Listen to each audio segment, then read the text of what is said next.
దేవుని నామందు మనం బ్రతుకుతూ ఉంటే ఆ నామంలో దేవుని యొక్క చేత మనకు ఏం చేస్తుందంటే అటు వరాలు చెప్తుంది. ఇంటిలో మనం ఉన్నప్పుడు ఇంటిలో ఏముంది మనకి నేడం, ఇంట్లోనే భాగ్యం ఉంటుంది. ఇంటిలో ఉన్న భాగ్యాన్ని విడిచిపెట్టి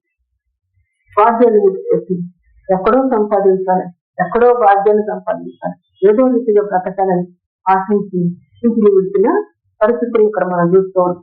అటువంటి వ్యక్తి దగ్గర ఏ పాఠం మనం నేర్చుకోబోతున్నాం అనేది కూడా దేవుడు మనకు జ్ఞాపకం చేస్తూ వాక్యాన్ని ధ్యానం చేస్తాం. పరిస్థితుల్లో వర్తపడుతున్నట్టు 11వ చదువు.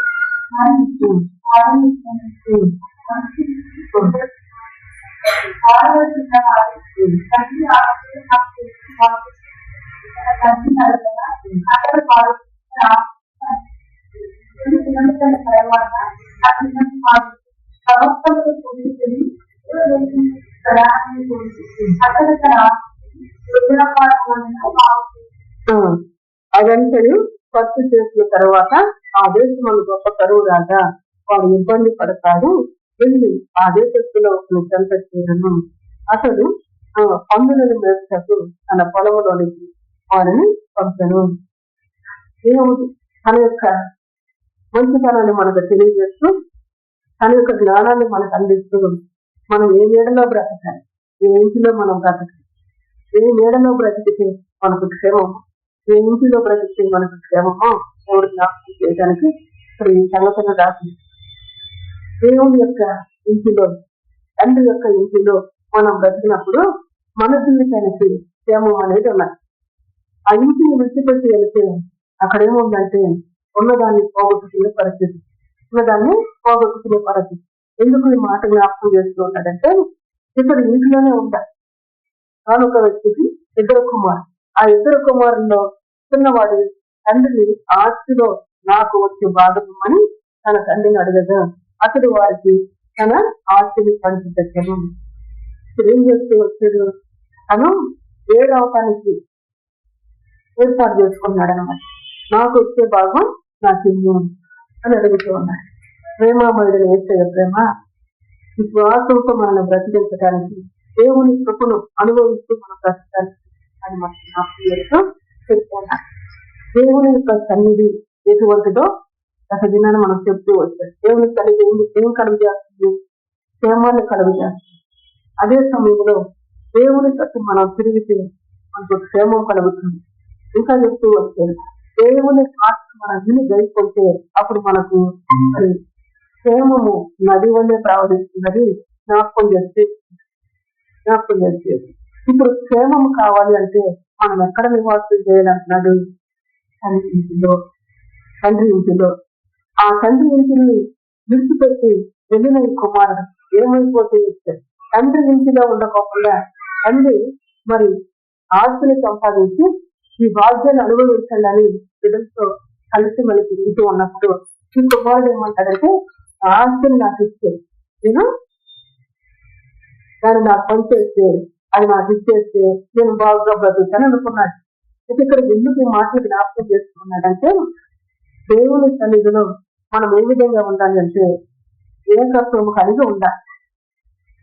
అనేది ఏకత్వము కలిగి ఎప్పుడైతే మనం ఉంటామో అప్పుడు దేవుని యొక్క క్రియ మన ఎడల ధారాళముగా దేవుని దయను మనం పొందుతుంది, దేవుని కార్యాన్ని మనం చూడగలిగే వారంగా ఉంటామన్నమాట. ఇప్పుడు ఈ కుమారుడు కూడా ఇంట్లో ఉంటే ఇంట్లో ఏముంది? ఇంట్లో ఏముందంటే సమాధానం. ఇంట్లో సమాధానమా? కుమారుడు ఇంటి నుంచి బయటికి వెళ్ళాడు. వెళ్ళిన దాన్ని బట్టి ఇంట్లో ఏమవుతుంది? ఎక్క మనసులు లేదు, సమాధానం. ఇంటిని జరగొడుతూ ఉన్నాడు. అదే సమయంలో తను కూడా చెడిపోతున్నాడు. ఇంటిని జరగొడుతూ ఉన్నాడు, తను కూడా చెడిపోతున్నాడు. ఇక్కడికి దేవుడు చేసుకునే దేని కొరకంటే, ఆయన సన్నిధించి దిగే దేని కొరకంటే సమాధానంతో బ్రతకటాడు. సమాధానాన్ని పోగొట్టుకున్న మన జీవితానికి సమాధానం. ఒక వ్యక్తి కుటుంబంలో చేరినప్పుడు కుటుంబంలో ఆ వ్యక్తి ద్వారా కూడా సమాధానం కలగాలి. అది దేవుని విద్య. అయితే అటువంటి సమయంలో ఈ కుమారుడు ద్వారా ఇంటిలో ఏం జరుగుతుందంటే అసమాధానకరమైన పరిస్థితి. ఎందుకు వచ్చినాయి అంటే తను అడుగుతూ ఉన్నాడు తండ్రి గారిని. వారిలో చిన్నవాడు తండ్రి ఆస్తిలో నాకు వ్యక్తి బాగుందని తన తండ్రిని అడిగగా అతడు వారికి తన ఆస్తిని పంచిపెట్టింది.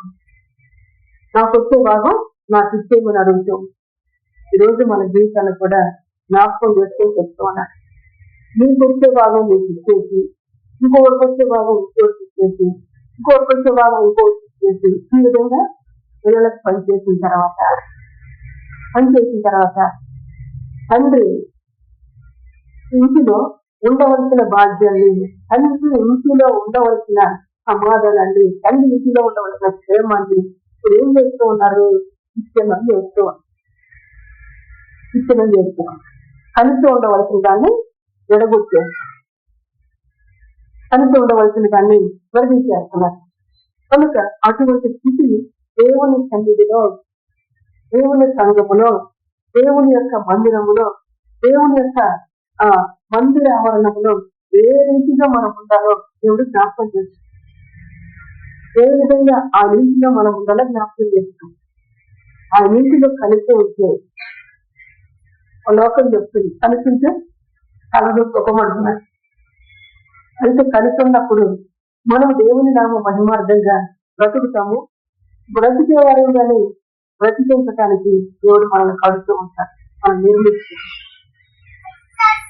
ఈ తండ్రి ఉన్నాడు, ఆ కుమారుడు కూడా ఇంట్లో ఉంటే ఎవరిది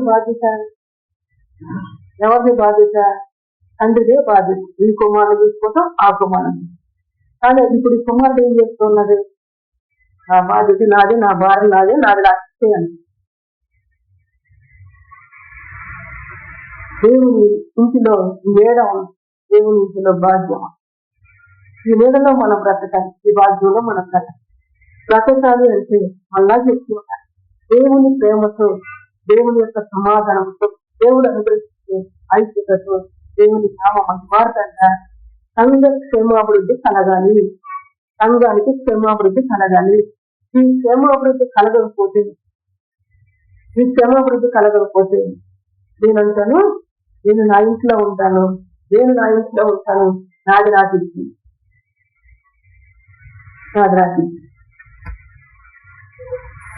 మళ్ళా చెప్తున్నాను. పరిశుద్ధుడైన దేవుడు ఆయన మన కొరకు ఇద్దరు ఆహారం పెట్టి ఆయన ఇంటికి వచ్చి అందరూ కలిసి భుజిస్తూ ఉంటే తండ్రికి ఎట్లా ఉంటది? సంతోషంగా.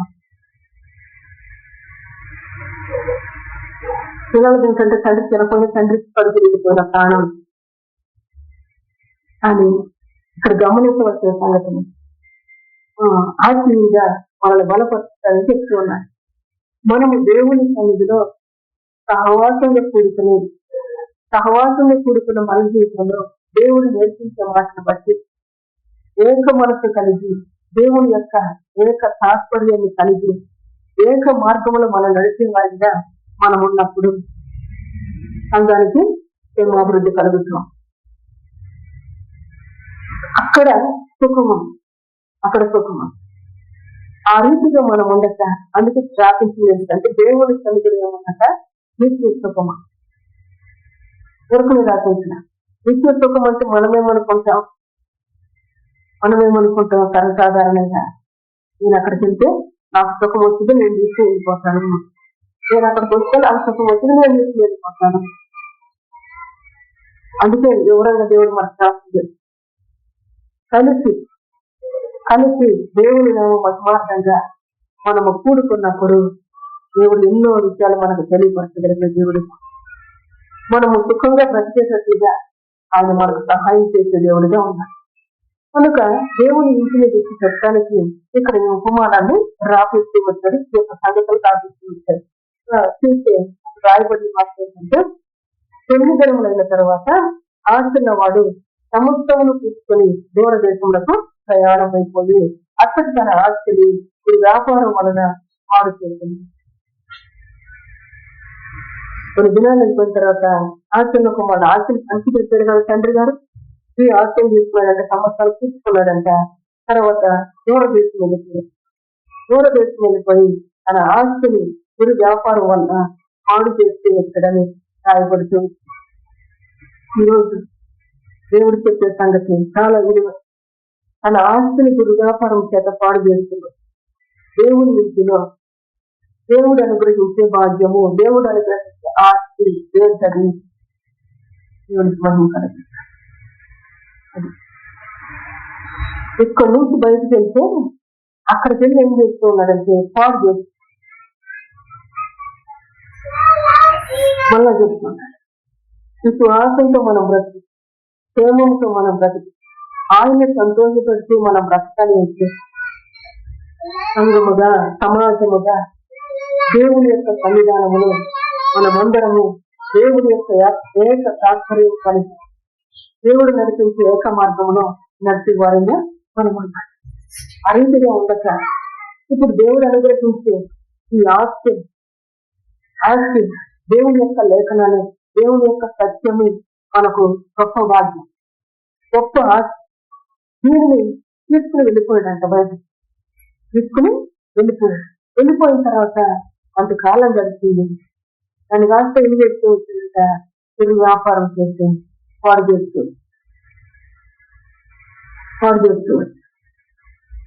పూర్తిగా అర్థమవుతారో చెప్తున్నాడు. ఎట్లా పాడు చేసేది? వాక్యాన్ని కదా మనం వెళ్తుంది, వాక్యాన్ని తీసుకునే కదా మనం బయటకు వెళ్తుంది. ఎట్లా పాడు చేశాడు? అందుకే చాలా విషయాలు క్రమంగా ఆయన బోధించుకుంటూ వస్తున్నాడు. దేవునితో మనం అంటు కట్టబడిన తర్వాత ఆ జీవముతో మనం బ్రతుకుతూ ఉండాలి. ఇప్పుడు దీనిలో ఉన్న జీవం ఏమైతుంది?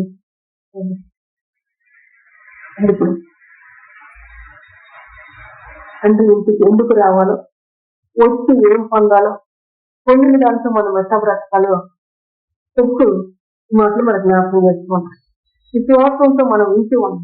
విన్న దాన్ని బట్టి మనం బ్రతకాలి. బ్రతకాలి అంటే మన చేస్తూ వేరొక దాని మీద మన మనస్సు కానీ మన ఆలోచనలు కానీ ఉండే విధంగా మనం ఉండకూడదు. ఏ విధంగా ఉండాలి అంటే, దేని మీద ఉండాలి అంటే, యోను కత్తి, యోను మీద మనం పునాది రాతి మీద సియోనులాగా మనం కడుతూ దాని మీద మన గురి నిలపాలి. అక్కడి నుంచి వేరైపోయి, అక్కడి నుంచి దూరం అయిపోయి నేను బ్రతుకుతానంటే అతని జీవితం ఏమైందట? పాడైపోయింది. తీసుకున్న ఆస్తి కూడా పాడు చేసేసి ప్రేమ కలిగిన చూడు, ఆయన కృపతో మనం బ్రతికించడానికి చెప్తున్నాడు. నేను పిలుస్తాను అన్నాడు. ఎందుకు పిలుస్తున్నాడు ఆయన? ఎందుకు పిలుస్తూ ఉన్నాడు ఆయన అంటే, ఆయనలో స్థిరపడటానికి పిలుస్తూ ఉన్నాడు. ఆయనండి బలపడటానికి పిలుస్తూ ఉన్నాడు. ఆయన నామ మహిమార్థంగా బ్రతకడానికి పిలుస్తున్నాడు. పిలిచేటప్పుడు ఆయన నామ మహిమార్థంగా మనం బ్రతకటానికి ఈరోజు ఎందుకు పిలిచారు? మళ్ళొక రోజు మళ్ళా ఇంకొక వ్యక్తిని పిలిచి, ఈ ఇద్దరు వ్యక్తులు ఏమవ్వాలి? ఇద్దరు వ్యక్తులు, అది తెలుసుకోవాల్సిన సత్యం. అది నా దారి నాది, నీ దారి నింది అనంటే దేవుని ఇంట్లో నువ్వు లేవు. నీ ఆస్తిని తీసుకుని బయటికి వెళ్తావు. దేవుని ఇంట్లో నువ్వు ఉంటావు. ఈరోజు నీవు వచ్చావు, మరొకటి రోజు మరొక వ్యక్తి, ఈ ముగ్గురు వ్యక్తుల యొక్క మనసు దేవునికి ఏకమవ్వాలి. దేవుని యొక్క తాత్పర్యం కలిగి దేవుని ఏక మార్గములు నడిపే వారికి ఈ ముగ్గురు వ్యక్తులు ఉండాలి. ఆ విధంగా ఉండకుండా ఈ ముగ్గురు వ్యక్తులు, ఈ గుణం నీదే, నా గుణం నాది, మన దగ్గర చెప్తాను పంచుకున్నా బయటకు వెళ్ళిపోను అంటే అదేం ఓడిపోతుందండి?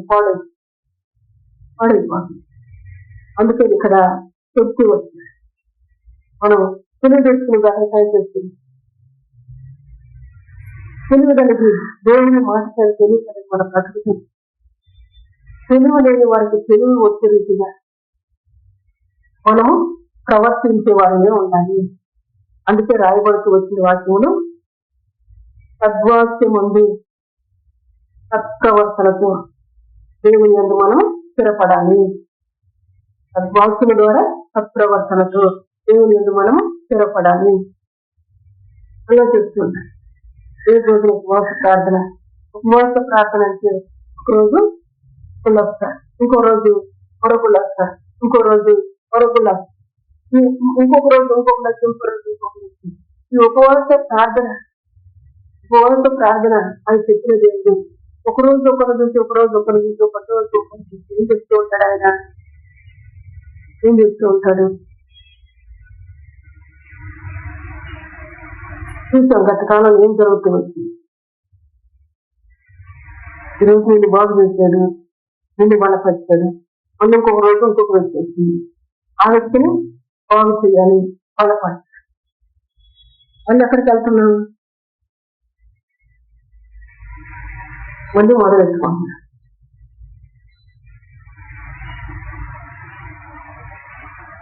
దేవుని దగ్గర స్థిరపడేవారుగా మనం ఉన్నప్పుడు నువ్వు వచ్చే క్రమాన్ని బట్టి, నీ సత్ప్రవర్తన బట్టి నువ్వు వెనక వచ్చే వారికి ఏం కలుగుతుందంటే భయం అనేది గుడ్డుతో కలుగుతాం.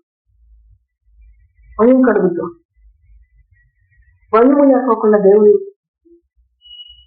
భయము చెప్పించుకున్నట్లుగా, బుద్ధి చెప్పించుకున్నట్లుగా ఇక్కడ అసలు జరుగుతాం. అట్లా ఉండకూడదు. దేవుని ఇంటికి వచ్చిన మనం దేవుని దగ్గర బాగుగా బ్రతకాలి. బ్రతికి అనేకులు బ్రతికించేటట్లుగా నువ్వు దేవుని దగ్గర స్థిరపడాలంటున్నాడు. వాక్యము సత్ప్రవర్తన. ఇంట్లో ఉన్న ఈ ఇద్దరు కుమారుని బట్టి చెప్తూ ఉన్నాడు. ఒక కుమారుడు ఇంట్లో ఉన్నాడు, ఒక కుమారుడు ఇంట్లో నుంచి బయటకు వెళ్ళిపోయిన ఈ కుమారుడు ఈ వాక్యం ద్వారా మనం చూస్తే ఆ కుమారుడు వాక్యం ముందు వెళ్ళిపోయాడంటే వినవాలి, తన ప్రవర్తన ముందు వెళ్ళిపోయాడంటే వినవాలి. దేవుని లేఖనం ఏం చేస్తుంది? ఆ విధంగా స్థిరపడమంది. ఇప్పుడు దీన్ని బట్టి ఈ కుమారుడు ఎక్కడున్నాడో చూడండి. ఎక్కడున్నాడు? దేవుడు చెప్పిన మాటకు వ్యతిరేకంగా ఉన్నాడు. దేవుడిచ్చిన వాక్యముకు వ్యతిరేకంగా ఉన్నాడు. నాకు వ్యతిరేకం, ఆయనకు వ్యతిరేకం. ఆయన నామం మహిమార్థంగా బ్రతకవలసిన వారు ఆయనకు వ్యతిరేకంగా ఉంటుంది. దేవుని యొక్క లేఖనాలు ఏమంటాయంటే ఆ వ్యతిరేకమైన స్వభావం దేవుని ఇప్పటికీ కూడా ఆనందపడుతుంది.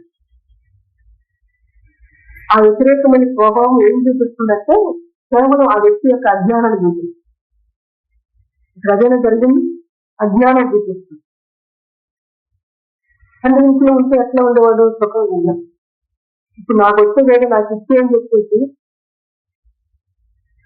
మనం అడుగుదాం, అంటే ఈ స్వరాన్ని నాకు వినిపించచ్చు అని చెప్పి అడిగి స్వరాన్ని వింటున్నాం. ఈలోకి మనం బయటకు వెళ్తున్నాం.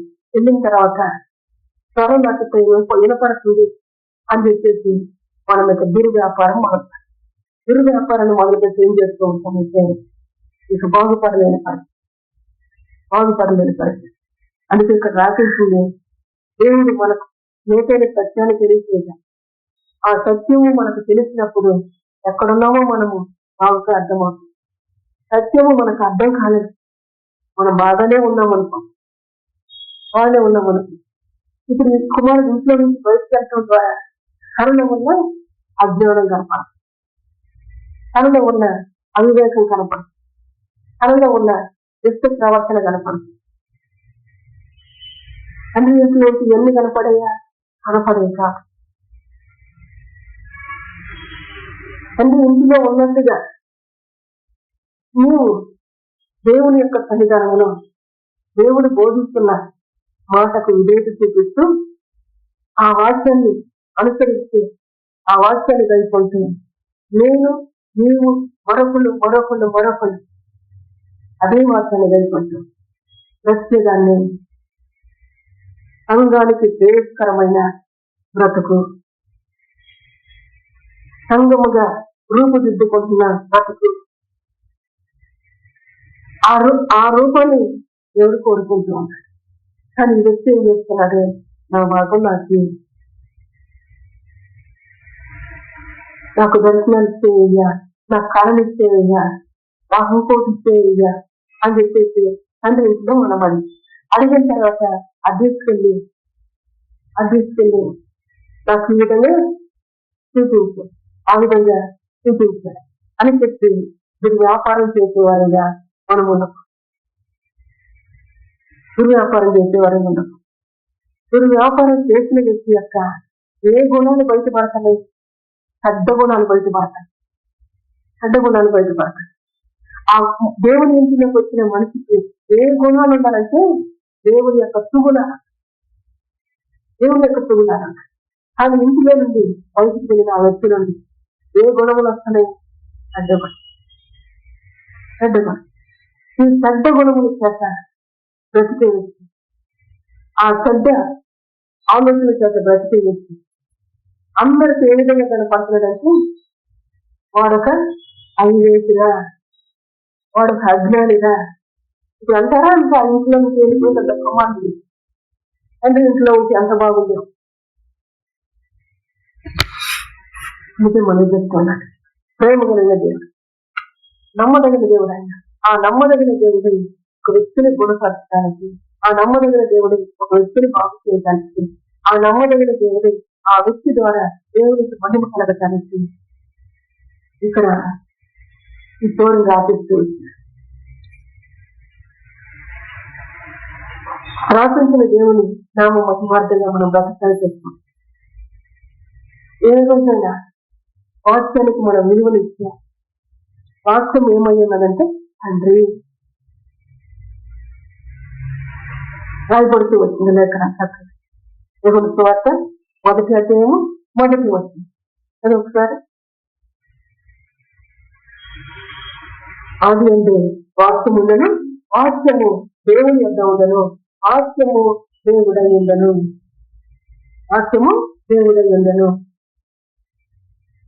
ఆ వాక్యము చేత, ఆ వాక్యము ద్వారా, ఆ వాక్యము నందు నీవు మరెవరైనా మనము ఎవరమైనా దేవునికి లోబడి దేవునికి విధేయత చూపించి సన్మార్గంలో మనం నడుచుకుంటూ ఉంటే అది దేవునికి ఆనందకరంగా ఉంటుంది. ఈ వ్యక్తి ఆ తండ్రి ఇంట్లో భాగాలు తీసుకుని తండ్రి దగ్గర నుంచి వెళ్ళిపోయాడంట. కొంతకాలం తర్వాత వెళ్ళిపోయిన తర్వాత దూరదేశానికి పోయాడు. చిన్న కుమారుడు సంవత్సరములు తీసుకొని దూరదేశంలో ప్రయాణం అయిపోయి అక్కడ తన ఆస్తిని వ్యాపారం వలన వాడు చేశాను. అదంతా ఖర్చు చేసిన తర్వాత ఆ దేశం ముందు గొప్ప కరువు రాగా వాడు ఇబ్బంది పడతాయి. వెళ్ళి ఆ దేశంలో ఒక నిజంత చేరను. అతడు అందరిని మోసతూ తన పొలములోనికి వారిని పంపను. పరిశుద్ధుడు ప్రేమమయుడు చెప్తున్నాడు. పరిశుద్ధమైన జీవితం జీవించడానికి ఆయన ఇంటిలో బ్రతకమంటున్నాడు, ఆయన నీడతో బ్రతకమంటున్నాడు. ఆయన ఇంటిలో బ్రతకవలసిన కుమారుడు తండ్రి ఇంటిని విడిచిపెట్టిన తర్వాత కొంతకాలం గడిచింది. అతని దగ్గర ఉన్న ఆస్తి అంతా కూడా ఖర్చు అయిపోతూ వచ్చింది, పాడైపోతూ వచ్చింది. అంత ఖర్చు అయిపోయిన తర్వాత ఆ దేశంలో గొప్ప కరువు వచ్చిందంట. కరువు రాగా వాడు ఇబ్బంది పడుతూ ఉన్నాడు. శ్వాసముతో ఆలోచిస్తున్నాడు, వాళ్ళ జీవితాలు తీస్తున్నారు. కరువు రాగా వాడు ఇబ్బంది పడుతూ ఉన్నాడు. సమయం నుంచి దేవుడు అంటున్నాడు, మనం బ్రతికిద్దాము అని చెప్తూ ఉంటాడు. బ్రతికించవలసిన మనము ఈ బ్రతుకు దూరమై మనం బ్రతికి ఉంటే దేశంలో ఏమొచ్చిందంట, గొప్ప కరువు వచ్చింది. ఆ కరువు వచ్చిన తర్వాత ఏం చేశాడు? ఇబ్బంది పడుతూ ఉన్నాడు. ఇదొక కథలాగా మనం చెప్పుకొని వదిలేయడానికి కాదు, కానీ వీళ్ళలో ఉన్న సత్యముడు దేవుడు మనకు జ్ఞాపకం చేస్తున్నాడు. దీనిలో ఉన్న విశేషమైన సంగతులు దేవుడు మనకు జ్ఞాపకం చేస్తున్నాడు. తండ్రి ఇంటిలో క్షేమముగా బ్రతుకు, తండ్రి ఇంటిలో సమాధానముతో బ్రతుకు, తండ్రితో సహవాసము కలిగి ఆయనిచ్చే క్షేమము, ఆయనిచ్చే సమాధానం, ఆయనిచ్చే దేని, ఆయన చేసే ఉపకారాన్ని అనుభవిస్తూ ఈ గొప్ప భాగ్యము కలిగి బ్రతకవలసిన అయితే ఏమయ్యారంటే వేరవుతూ వచ్చింది.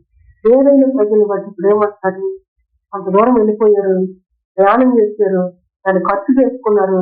తర్వాత ఆ ఖర్చు అయిపోయిన తర్వాత ఏమొచ్చింది? కరువు.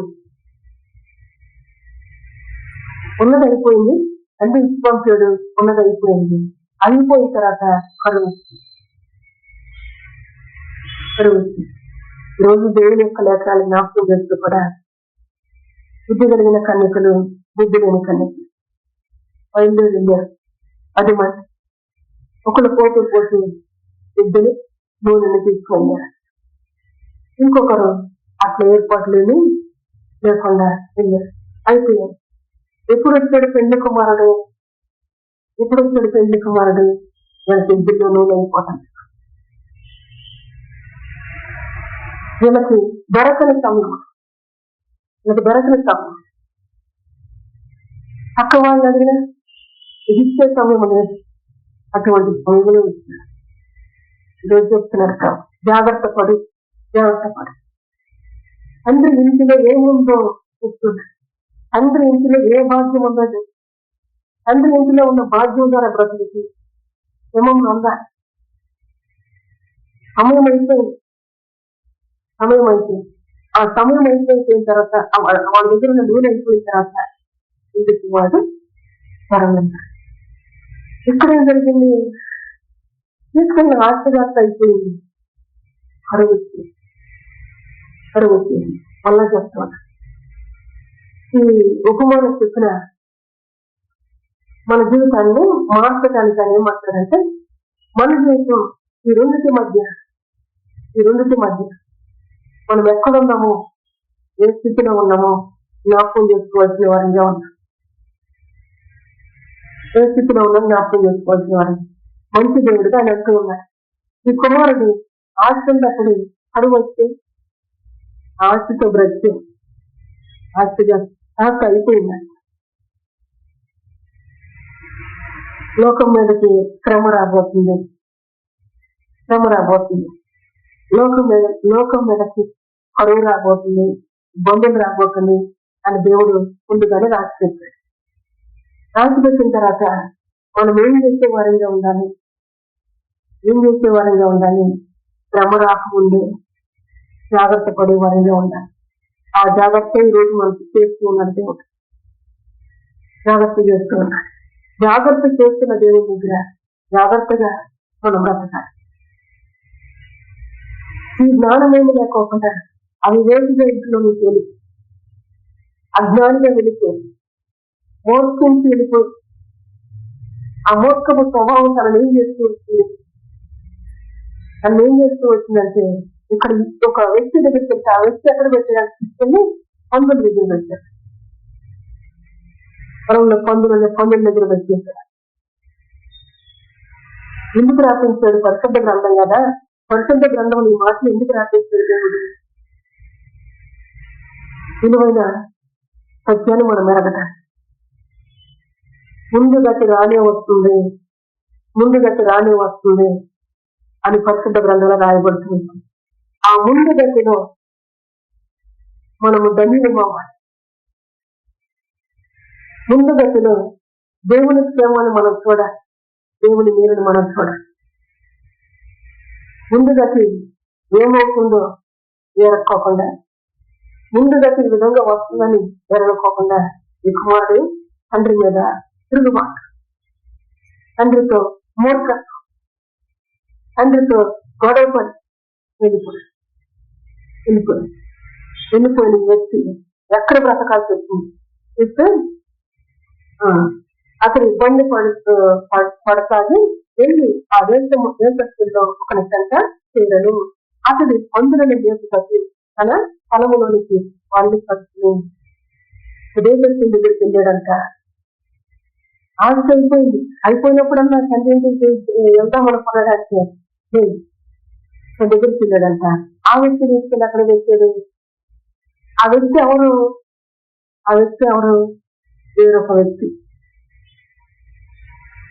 ఆ వ్యక్తి తండ్రి కాదు, వేరొక వ్యక్తి. ఆ వ్యక్తి దగ్గరికి వెళ్తే అక్కడ పెట్టిన ఆ వ్యక్తి అందుకు దేవునికి వేరే ఎక్కడ బ్రతుకుతారో, దేవునికి వేరే ఏ పరిస్థితిలో చెప్తూ ఉన్నాడు. ఆ వేరైన పరిస్థితులు ఆ జీవితాన్ని ఎట్లా చూపిస్తూ ఆ జీవితంగా ఏం చెప్తూ ఉన్నాడు? వాక్యాన్ని మనం వింటూ ఉన్నాం. విన్న వాక్యం ద్వారా ప్రభు మన జీవితాన్ని రక్షించి బాగు చేయలేదాకా ఆమె గమనించినప్పుడు ఆ పందుల దగ్గర చెప్పేదాక వాడు పందులు ఇచ్చిన పొట్టుతో తన కడుపు నింపుకొన ఆశపడిన గాని ఎవరినో వాడికి ఏమీ ఇయ్యలేదు. పందులు పొట్టు కోసం ఆశపడ్డాడు.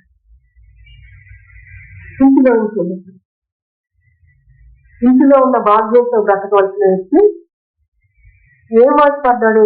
పందులు తినే పొట్టు ఆశపడ్డాడు. అయినప్పటికీ ఎవరు కూడా అక్కడికి ఏమి ఆ పొట్టు కూడా దొరకలేదు. అటువంటి స్థితికి వెళ్ళిపోయాడు. ఇంటి నుండి వేరైనది. ఈరోజు మన ఆత్మీయమైన జీవితాన్ని బలపరచడానికి ఆలోచన చెప్తూ ఉన్నాడు మన ప్రభు. ఆలోచించే దేవుడు ఆయన ఆలోచనకర్త అయిన దేవుడి దగ్గర మనము ప్రేమంలో ఉండటానికి చెప్తూ ఉన్నాం. ప్రేమంలో ఉండటానికి వ్యక్తి ద్వారా మనకు తెలియపరుస్తున్న సంగతి ఇక్కడ చూసినప్పుడు తన కడుపు నిండుతుందంటే కడుపు నిండటానికి ఇబ్బందులు పడుతూ ఆకలి తీరటి తన ఆశ తీరటి బ్రతుకుదామని చెప్తున్నాడు. వేరొకటి దగ్గర బ్రతుకుదామంటే ఆ ఇంట్లో కూలికో దానికో పెంచుకోలేదు. అక్కడ పెట్టాడు, పొలంలో పెట్టాడు పందులు కాస్త. ఆ పందులు చేసే పొట్టల్లో తిందాం అనుకున్నాడు, అది దొరకట్లేదు. రోజు దేవుని ఎడల వెలుగ భయభక్తులు కలిగి బ్రతకటానికి, క్షేమంతో బ్రతకటానికి, సద్వాక్యములు కలిగి, సత్ప్రవర్తన కలిగి, దేవుని యొక్క తిరుగం అవటానికి ఆయన తన వాక్యాన్ని మనకు అందిస్తూ ఆ అందించే వాక్యం ద్వారా నువ్వు స్థిరపడాలి. అందించే వాక్యాన్ని విడిచిపెట్టి నేను బ్రతికిపోతాను, నేను వేరొక బ్రతుకుతాను అని అనుకుంటే ఆ బ్రతుకు ఏమి చెప్పని వచ్చిందంటే తింటాను తిండి కూడా లేని పని, బ్రతకడానికి నీడ కూడా లేని పని. అటువంటి స్థితిలోకి ఆ కుమారుడు వెళ్ళిపోయాడు. మళ్ళా జ్ఞాపకం చేస్తాం. తర్వాత ఏమి దొరకలేదు. అయితే బుద్ధి వచ్చినప్పుడు వాడు నా తండ్రి వద్ద ఎంతో మంది కూలి వాండకు అన్నము సమృద్ధిగా ఉన్నది, నేనైతే ఇక్కడ ఆకలికి చచ్చిపోతున్నాను. గమనించిన దేవుని యొక్క లేఖనాన్ని సత్యముగా మన వినికిడిలో ఆయన జీవిస్తూ చెప్తాం. ఎక్కడుంది సమృద్ధి ఆహారము? తండ్రి ఉపవాస ప్రార్థనకి ఒకరోజు ఒకళ్ళు వచ్చేది, ఒకరోజు మరొకళ్ళు వచ్చేది, ఇంకొక రోజు ఇంకొకళ్ళు వచ్చేది.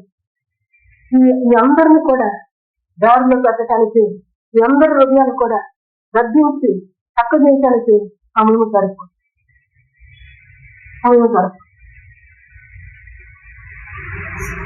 తండ్రి ఇంట్లో ఏముంది? సమృద్ధి అయిన ఆహారం. ఏనాటికైనా బుద్ధి వచ్చి తండ్రి ఇంటికి తిరుగుదాము, తండ్రి ఇంటికి వెళదాము అనుకుంటే అక్కడ ఆహారం అనేది, కానీ వేరొకరి దగ్గరికి వెళ్తే అక్కడ పందులు తినే పట్టు కూడా దొరకదు.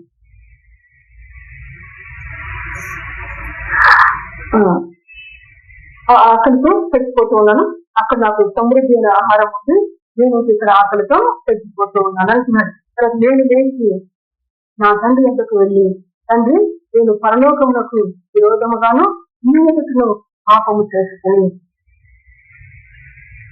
తండ్రి వద్దకు వెళ్ళి చెప్పుకున్నాను. ఏమని చెప్తున్నాడు? మొదట నేను పరలోకమునకు విరోధముగాను. ఇక్కడ మనం ఎవరో ఒక ఇంట్లో గురించి చెప్తున్నారు అనుకుంటున్నాం, చదువుతున్నామా. ఆ వ్యక్తి తిరిగి వచ్చి ఏమంటున్నాడు? పరలోకాన్ని చేరవలసిన గమ్యస్థానానికి చేరటానికి సిద్ధపరుస్తూ ఉంటే పేరు రావటానికి ఇష్టపడలేక, చేరటానికి మనసు పెట్టలేక ఏం కోల్పోతూ ఉన్నాం, ఏ రీతిగా బ్రతుకుతున్నాం. బుద్ధి వచ్చిన కుమారుడు అంటున్నాడు, తండ్రి నేను పరలోకమునకు విరోధముగాను నీ ఎదుటను పాపము చేసితిని. ఇది భూలోక సంగతి అన్నట్లుగా బోధించేస్తాను. అయితే కుమారుడు వస్తే ఏమంటున్నాడు? పరలోకానికి విరోధం అలా చెప్తున్నాడు. మనిషి ఆత్మ మనిషిని మధ్య పెడుతూ ఉంటాం. మనిషి ఆత్మతో మనం బ్రతికినంత కాలం ఇది ఒక తండ్రి ఇద్దరు కుమారులు కథగానే మనకు కనపడదు.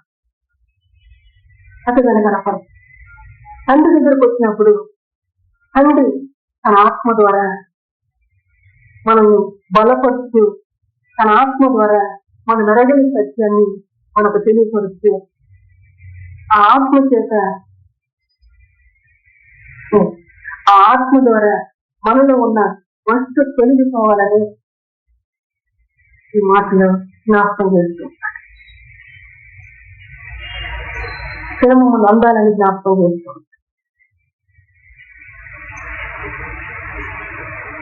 ఎన్నో దినాలు మాకు చెప్తున్నాడు. నేను తండ్రి ఇంటికి తీసుకొచ్చాను అని చెప్తున్నాడు. తండ్రి ఇంట్లో ఏముందంటే సమృద్ధి ఆహారం ఉంది. ఆహారం ఉన్న స్థలాన్ని విడిచి వెళ్ళిపోయి కుమారుడు తెచ్చిన పడిన తర్వాత ఏమంటాడంటే పరలోకానికి లేదన్న ఆత్మ చేశాను. నేను పాపం చెప్తున్నాడు. పరలోక మహిమతో భూలోకముల నీవు పరలోక సంబంధమైన తేజస్సుతో భూలోకముల నీవు ప్రభు కొరకు ప్రభు నామ మహిమార్థంగా బ్రతకడానికి దేవుడు తన జ్ఞానము చేత ఆత్మీయంగా రుజువు చేస్తే ఆత్మీయంగా పర సంబంధమైన ఆశీర్వాదం ద్వారా నేను ఆశీర్వదించి బలపరుస్తూ ఉంటే నీకేమో బాధగా ఉంటుంది. ఆ బాధను కాస్త తొలగించడానికి చెప్తూ ఉన్నాడు. ఆ బాధను కాస్త మళ్ళా జ్ఞాపకం చేస్తున్నాడు. ఇప్పుడు ఈ కుమారుడు అడ్డాడి బాధ, ఎటువంటి బాధ? మానసికంగా బాధపడుతూ వచ్చాడు, తర్వాత శారీరకంగా బాధపడుతూ వచ్చాడు. అక్కడ చేసినప్పుడు లోకుల చేత నిందించబడుతుంది. లోకులందరూ ఏమంటారు ఆ కుమారుడు గురించి?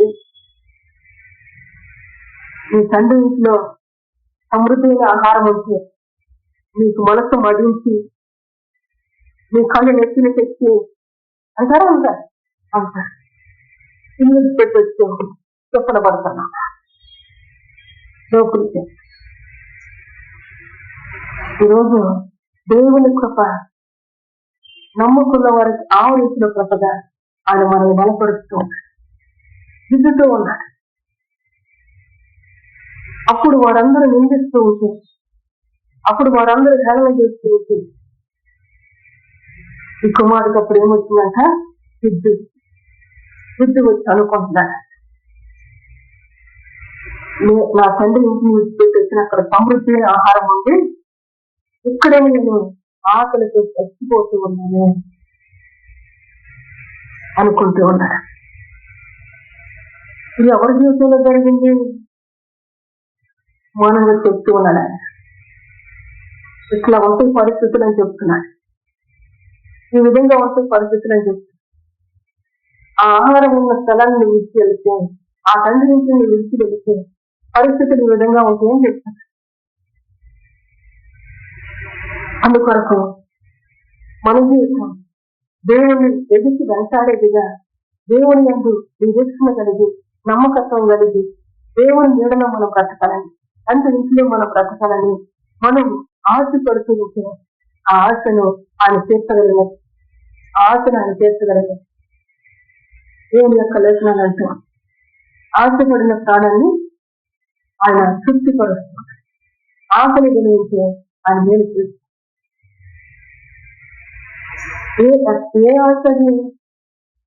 ఏ ఆశది నాకు ఎన్నో ఆశలు ఉంటాయి, లోకానికి ఎన్నో ఆశలు ఉంటాయి. కానీ మనకు ఉండవలసిన ఆశ తండ్రి ఇంటిలో దేవ వాక్యము అనే ఆహారము సమృద్ధిగా ఉంది. ఆ ఆహారము కొరకు మనము తండ్రి ఇంటిలో ఉండాలి, తండ్రి ఇంటిలో బ్రతకాలి. తండ్రి ఇంటిని వింటి వెళ్ళిన కుమారుని యొక్క వచ్చిందంటే ఘోరమైన అడుగు. మళ్ళీ ఇప్పుడు ఎవరిని జ్ఞాపకం చేసుకున్నాడు? సమృద్ధిగా ఉన్న తండ్రి. లోకమా, జనమా, ఉన్న సజ్జనారా ఎక్కడున్నారో ఆలోచించేయండి.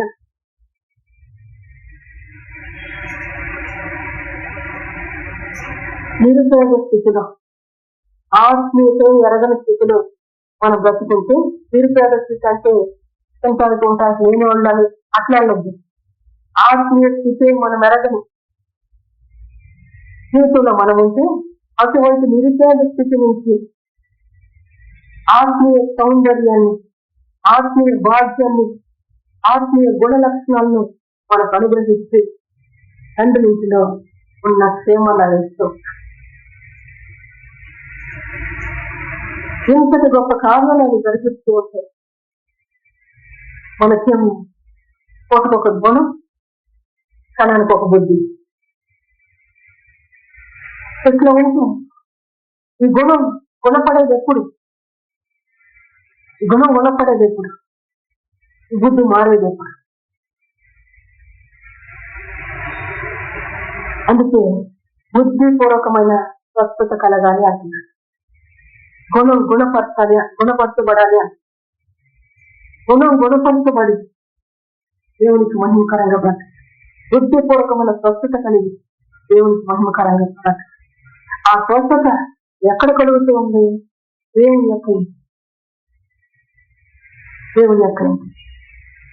అందుకే గ్రంథంలో రాసి పెడుతూ వచ్చాడు, ఆమె రాజు. ఆమె ఎవరు? సంఘము, సియోను రాజు. సియోనులో ఉంటే ఆయన చేత స్వస్థత కలుగుతుంది. సియోనులో దేవుని యొక్క వాక్యం అంటే సియోను రాజుని స్థిరమైన పునాదిగా నిలవేశాను. ఆ స్థిరమైన పునాదిగా ఆయన సియోనులో మీకు కనబడిన స్థలమున బ్రతికితే మీకు బుద్ధిపూర్వకమైన స్వస్థత కలుగుతుంది. మీ గుణం గుణపడుతూ ఉంది. ఆ రీతిగా మనం ఉండక మనము ఎక్కడైనా బ్రతికితాం, ఎక్కడైనా వైద్యులు ఉన్నారు, ఎక్కడైనా డాక్టర్ ఉన్నారు, ఎక్కడైనా బోధకుడు ఉన్నారు, ఎక్కడైనా మనకు బోధించే గురువు ఉన్నారు అని మనం అనుకుంటే దేవుని యొక్క లేఖనం అంటుంది తండ్రి ఇంటిలోనే ఉండాలి. దేవుని యొక్క సత్యం అంటుంది ఆ సియోను రాజు ఉన్న చోటనే చదువుతారు వాడు.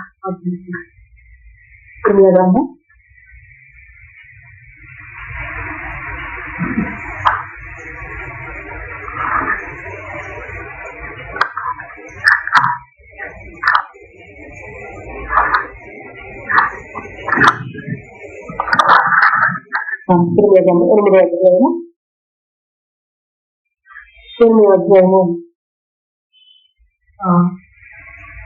ఒకసారి 18వ చదువు.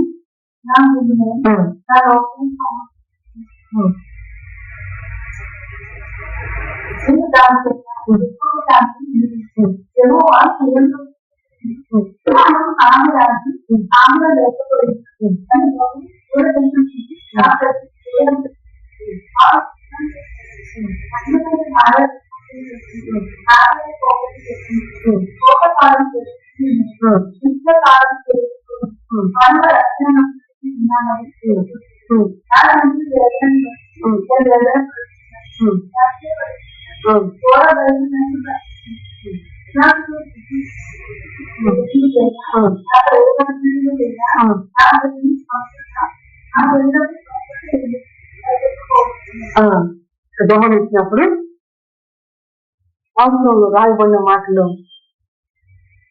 యెహోవా సీయోనులో లేకపోయినా ఆమె రాజు ఆమెలో లేకపోయినా ఆయన సీయోనులో రాజుగా ఉన్నాడు. అయితే ప్రజలు ఏం చేస్తూ ఉన్నారంట? రోదన చేస్తూ ఉన్నారంట. ఎందుకని మళ్ళా చెప్తున్నాడు, విశ్వాసంతో ఆలోచించి బాగుపడదు. దేవుడు ఉన్నాడు అని చెప్పి ఆయన ఉండి నడిపిస్తూ ఉన్నాడు. ఆయన ఉండి నడిపిస్తూ ఉన్నాడు. ఉన్నాడు అని తెలిసి కూడా మనము వైద్యుల్ని ఎత్తుకుంటూ ఉంటాం. ఎవరన్నా నన్ను బాగు చేస్తారా? ఎవరన్నా నాకు సలహా ఇస్తారా? ఎవరన్నా నాకు రూపం ఇస్తారా అని చెప్పేసి వైద్యం ఎత్తుకుంటాం. ఎందుకని హైదరాబాద్ పట్టణంలో ఉందా, సికింద్రాబాద్ పట్టణంలో ఉందా, తెలంగాణ పట్టణంలో ఉండరు వైద్యులు, లేకపోతే ఏలూరు పట్టణంలో ఉందా, విజయవాడ పట్టణంలో ఉండరు వైద్యులు. ఎక్కడికి వెళ్ళినా ఒక వ్యక్తి శారీరకంగా బాగుపడాలన్నా ఆ వ్యక్తి తగిన వైద్యం జరిగినప్పుడు, ఏ వైద్యుడైతే తగిన వ్యాధికి తగిన ఔషధాలు ఇవ్వగలుగుతాడు అక్కడే బాగుపడతాడు. ఏలూరు కాదు, నెల్లూరు కాదు, విజయవాడ అట్లా తిరిగినా ఎక్కడ విజయం ఉందో, ఎక్కడ స్వస్థత ఉన్నదో, ఎక్కడ ఆ ఔషధం ఉందో అక్కడే బాగుపడతాడు. మన మనసు ఎక్కడైనా బోధకుడే కదా, ఎక్కడైనా మందిరమే కదా, ఎక్కడైనా ఆలయమే కదా. వీళ్ళు దేవదేశం నుంచి రోదన చేస్తూ ఉన్నారు. ఎందుకు చేస్తున్నారు? స్వస్థత లేదు అక్కడ. చెప్తున్నారు, తండ్రి ఇంటిలో ఆహారం ఉంది, తండ్రి ఇంటిలో స్వస్థత. సియోనులో రాజు, ఆయన రాజుగా ఉంది. ప్రజలు ఏం చేస్తున్నది? స్వస్థపరుస్తుంది. దేని ద్వారా? దేని ద్వారా? వాక్యమనే వైద్యం, వాక్యమనే ఔషధం మనకు ఉపయోగించి స్వస్థపరుస్తున్నారు. అందుకే స్వస్థ బుద్ధి కలగాలని, గుణపడాలని మన కొరకాయన రోజు కూడా రాయపల్లి చేతులు కాచి ఎదురు చూస్తూ ఉంటారు. ఈ బిడ్డ నా ఇంటిలోకి బాగుపడాలి, ఈ కుమార్తె నా ఇంటిలో, ఈ కుమారుడు నా ఇంటిలోకి, ఈ కుమార్తె నా ఇంటిలోకి ఔషధం ఉంది, ఆహారం ఉంది, బాగుపడాలి అని అనిపిస్తూ ఉంటారు. ఔషధం లేని చోట తిప్పలు పడుతూ ఉంటాం. దేవుడు ఎక్కడైనా, బోధకుడు ఎక్కడైనా, వైద్యుడు ఎక్కడైనా ఉన్నాడు. హైదరాబాద్ లోనే వైద్యం చేయించుకోవాలనేముంది? ఆంధ్రాకి వెళ్ళి వైద్యం చేయించుకోవాలదా? లేకపోతే ఆంధ్రాలోనే చేయించుకోవాలనేముంది? ఇంకొక పట్టణానికి వెళ్ళి వైద్యం చేయించుకోగలదా అని తిరుగుతూ ఉంటే ఏమవుతుంది? ఖర్చు అయిపోతాం. ఉన్నదంతా ఖర్చు అయిపోతుంది. కానీ ఖర్చు అవ్వకోకుండా జాగ్రత్త కలిగి, మెలకు కలిగి నీవు భాగ్యాన్ని సంపాదించుకుని బాగుగా బ్రతకటానికి అని సెలవిచ్చిన మాటలు. అని ఆయన మూలంగా మనము కట్టబడాలి, ఆయన మూలంగా వృద్ధవాలి, ఆయన క్షేమమునందాన్ని, ఆ క్షేమము మనం కలిగి బ్రతకట్లు నేర్పిస్తున్నాం. ఇప్పుడు సమయం గతించిపోతూ ఉంది. ఎట్లా? బహువేగంగా గతించిపోతుంది. వేగంగా కాలం గతించిపోతుంది. అందుకని దేవుడు ఒక మాటతో ఇచ్చేసాడు. ఏం మాట అది? ఇది మాడగా చెడులారా, కాలము గాలికి పొత్తు ఎగిరిపోయినట్టుగా ఎగిరిపోతూ రండి, జ్ఞానాన్ని సంపాదించు. ఎందుకన్నాడన్నమాట? ఇంకా కాలం ఉంది. పరమ వైద్యుని విడిచిపెట్టి వేరొక వైద్యుడు, ఆ వైద్యుడు ఈ వైద్యుడని మనం పరిగెత్తి కాలం వృధా చేసుకున్నాక సమయం ఉండగానే సమయాన్ని సద్వినియోగపరుచుకుని జాగ్రత్త పడటానికి ఈ నేచర్ను అనుగ్రహించి జ్ఞానం ఇచ్చి తెలివిగా ఆడ తన మాటలు మనకు అందించాలి. ఈ అందించే మాటల ద్వారా వ్యక్తిగత జీవితం దేవుడి యందు ఏం కావాలంటే స్థిరమవ్వాలి. దేవుని వాక్యం ముందు స్థిరమవ్వాలి. ప్రవర్తన యందు స్థిరమవ్వాలి. ఆ సద్వాక్యం ముందు సత్ప్రవర్తన స్థిరమైనట్టు దేవుడు ఏమన్నాడంటే అక్కడ యోగ్యులు అంటాడు. అదేమీ లేకోకుండా నేను బ్రతకడానికి యోగ్యత ఉంది అనుకుని బ్రతకదాములకు వెళ్ళిపోయిన వ్యక్తి ఏ యోగ్యత లేని వాడిగా కనపడతాం. ఈ ఉపమానం ద్వారా ఆ చిన్న కుమారుడికి బుద్ధి వచ్చిందా? ఈ ఉపమానం ద్వారా బ్రతకాలని ఆశపడిన ప్రతి బిడ్డకు కూడా బుద్ధిని కలిగితే ఆశపడే ప్రతి వ్యక్తిని కూడా చూపించి బ్రతుకుని ఆశను చూపించి బ్రతికించడానికి దేవుడి మాట రాస్తాడు. ప్రేమ కలిగే దేవుడు. అంటే స్కూల్లో మనం తింటూ ఉంటాం.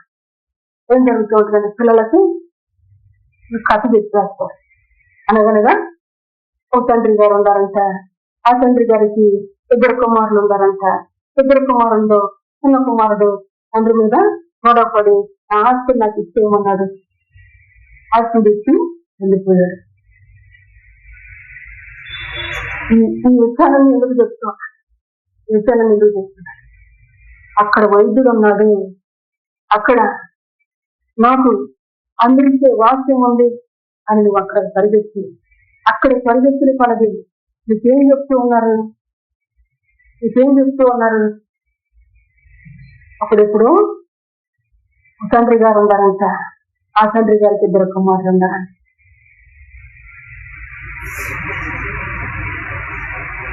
అది మనకు సంబంధించింది కాదు. ప్రతిరోజు చెప్తున్నాడు. అది మన కొరకే. ఆ వైద్యుని మనం వెతుక్కుని, ఆ యొక్క తండ్రిని మనం వెతుక్కుని, సమృద్ధైన ఆహారము గల తలని మనం వెతుక్కుని జాగ్రత్త పడటానికి చెప్తున్నాడు. జాగ్రత్త లేని సమయంలో చెప్పులు పడుతుంది. జాగ్రత్త లేని సమయంలో కరువులు ఎదుర్కొంటుంది. జాగ్రత్త లేని సమయంలో ఇబ్బందులు పడుతూ నిందల పడుతుంది. జ్ఞాపకం చేస్తున్నా ఆయన పిల్లలంగా ప్రేమమునందుకు, ఆయన పిల్లలంగా సత్యం ముందు తిరుగుం అవటానికి దేవుడు చేసిన మేలు. ఆ మేలు ద్వారా మనం బ్రతకాలి. అనేకని బ్రతికించాలి అంటే ఎట్లా బ్రతికిస్తాం?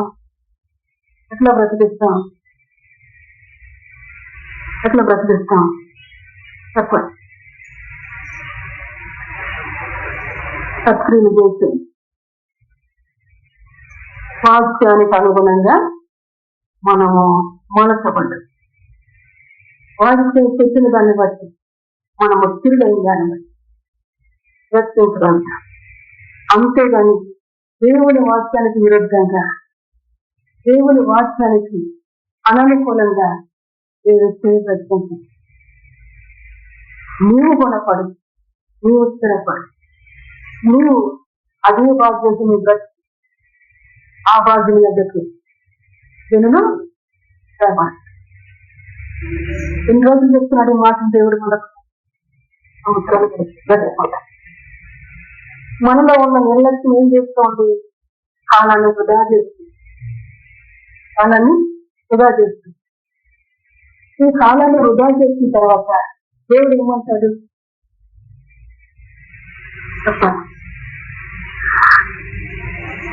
ఏమంటాడు? నీవు సమయాన్ని వ్యర్థంగా పొడుచు, సమయాన్ని వ్యర్థంగా పొడుచు. దేవుని వాక్యం చెప్పింది సమయాన్ని సద్వినియోగం చేస్తుంది.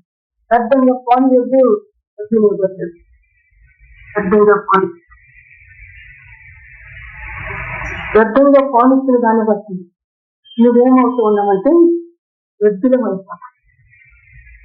సద్వినియోగం చేసుకుంటే దేవుని ఆస్తిని సంపాదించు, దేవుని భాగ్యాన్ని సంపాదించు, పరసంబంధమైన ఆశీర్వాదం సంపాదించు, దేవుని నామ మహిమార్థంగా బ్రతుకుట నేర్చుకుంటున్నాం, బ్రతికించడానికి సిద్ధమా.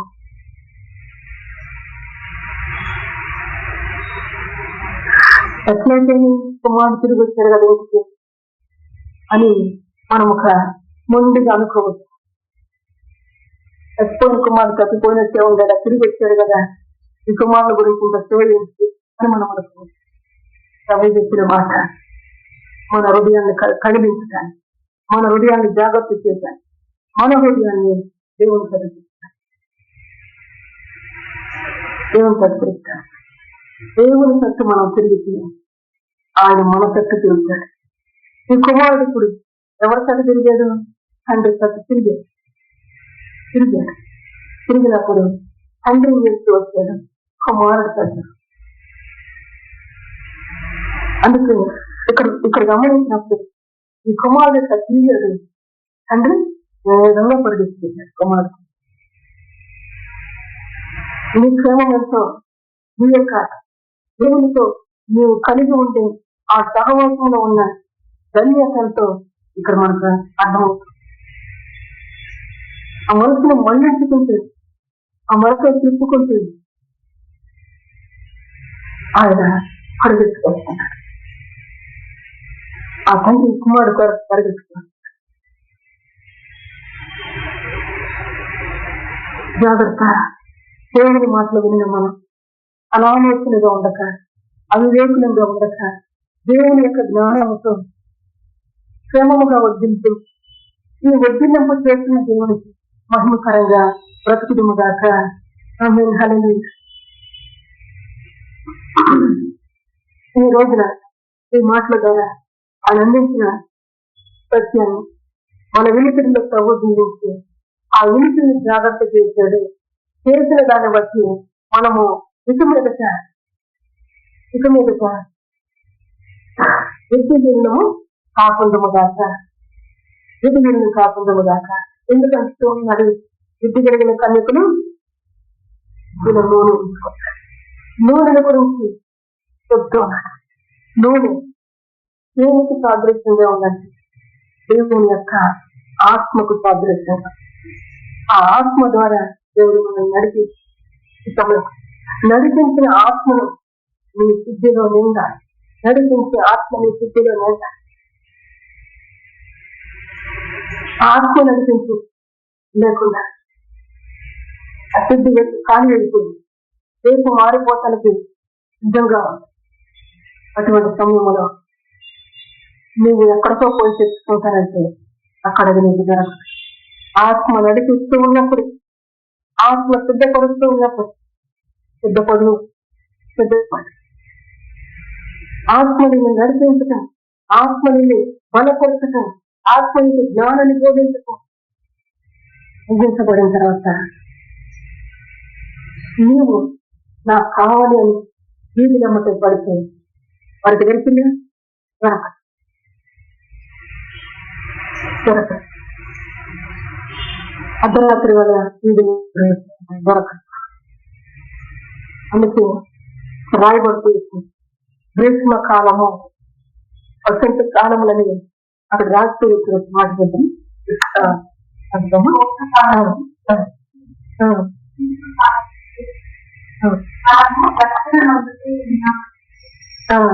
కాలం గతించిపోయిందా, ఇంకా మనం రక్షణలో ఉండక, ఇంకా మనం జాగ్రత్త పడక కాలం గతించిపోయింది.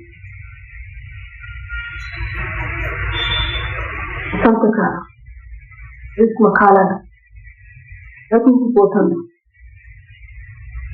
ఇంకా ఇట్లా ఉందా? దేవుని యొక్క వాక్యం మన దగ్గరకు, దేవుని యొక్క ఆత్మచేత మనల్ని బలపరుస్తుంది. సమయం అయిపోతుంది, సమయం గతించిపోతుంది, సిద్ధపడు అని చెప్తుంటే మనకేమో సిద్ధపాటు వద్దు. ఏం కావాలి? సిద్ధపాటు వద్దు, దిద్దుబాటు వద్దు. ఏం కావాలి? దేవుని యొక్క లేఖనాలు సిద్ధపడు, సిద్ధపడు, సిద్ధపడు, సిద్ధపాటులో దిద్దుబాటుకి ఒప్పుకో. దిద్దుకున్నవారు ధన్యులవుతారు, దిద్దుకున్నవారు ధన్యులవుతారు. దిద్దుకోలేదు, సిద్ధపడకి ఏం జరుగుతూ ఉంటుంది? దిద్దుకోవటం లేదు, సిద్ధపడకి. సిద్ధపడుతూ ఉన్నప్పుడు దిద్దుకోవాలి. ఈ సిద్ధపడటం లేదు, దిద్దుకోవటం ఏం నిలిచి ఉంటుంది? ఏం నిలిచి ఉంటుంది? పాపము నిలిచి ఉంటుంది. పాపము నిలిచి ఉంటుంది. పాపము నిలిచి ఉండటానికి కాదు, పాపము నుండి వేరవుతాడు. తండ్రి జాగ్రత్త చేస్తుంది, జాగ్రత్త చేస్తున్న వాక్యము దగ్గర జాగ్రత్త కలిగి, మెలకు కలిగి, విశ్వాసం కలిగి, నమ్మకం కలిగి, ఆ విశ్వాసం నిలకడగా మనం బ్రతకటానికి మనము మెలకు కలిగి ప్రార్థన చేసేవారుగా. ఇన్ని విషయాలు బోధించిన తర్వాత కూడా ఇంకా మనకి పిలుపు రాలేదంటే, ఇన్ని విషయాలు బోధించిన తర్వాత కూడా ఇంకా మనం జాగ్రత్త పడలేదంటే, ఇంకా ప్రార్థన చేసి సహాయం కోసం ఆయనతో సంభాషణ చేస్తాను, సహాయం కోరుకుంటాం. అది మెలకు మనకు రాకపోతే, మెలకు లేకపోతే ఏం చేస్తున్నాడు? దుష్టుడు వచ్చా, దుష్టుడు వచ్చి కాని విత్తనాలు వేసేస్తా ఉంటాడు. జాగ్రత్త పడదాం.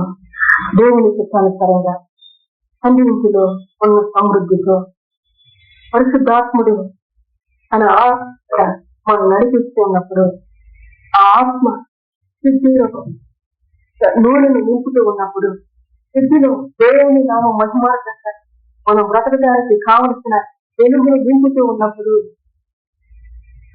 మనము వెలుగుతో నిండే వారంగా. ఏం లేకపోతే ఆ దీపం వెలిగిద్దా అంటే సెలవు వస్తూ ఉన్నారు, వెలిగించబడాలి.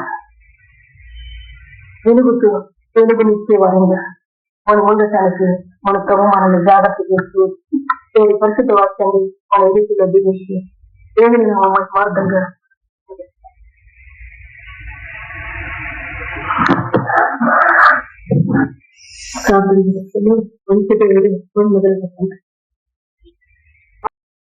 స్తోత్రం స్తోత్రం స్తోత్రం స్తోత్రం స్తోత్రం స్తోత్రం స్తోత్రం స్తోత్రం స్తోత్రం స్తోత్రం స్తుతి స్తుతి స్తుతి స్తుతి స్తుతి స్తుతి స్తుతి స్తుతి స్తుతి స్తుతి స్తుతి స్తుతి స్తుతి స్తుతి స్తోత్రం. గొప్ప దేవుడిగా బోధించిన ప్రభువానికి స్తోత్రం స్తోత్రం స్తోత్రం స్తోత్రం స్తోత్రం స్తోత్రం స్తోత్రం స్తోత్రం స్తోత్రం స్తోత్రం స్తోత్రం స్తోత్రం స్తోత్రం స్తోత్రం స్తోత్రం స్తోత్రం స్తోత్రం పరిశుద్ధ దేవానికి స్తోత్రం స్తోత్రం స్తోత్రం స్తోత్రం స్తోత్రం స్తోత్రం స్తోత్రం స్తోత్రం స్తోత్రం స్తోత్రం స్తోత్రం స్తోత్రం స్తోత్రం స్తోత్రం స్తోత్రం స్తోత్రం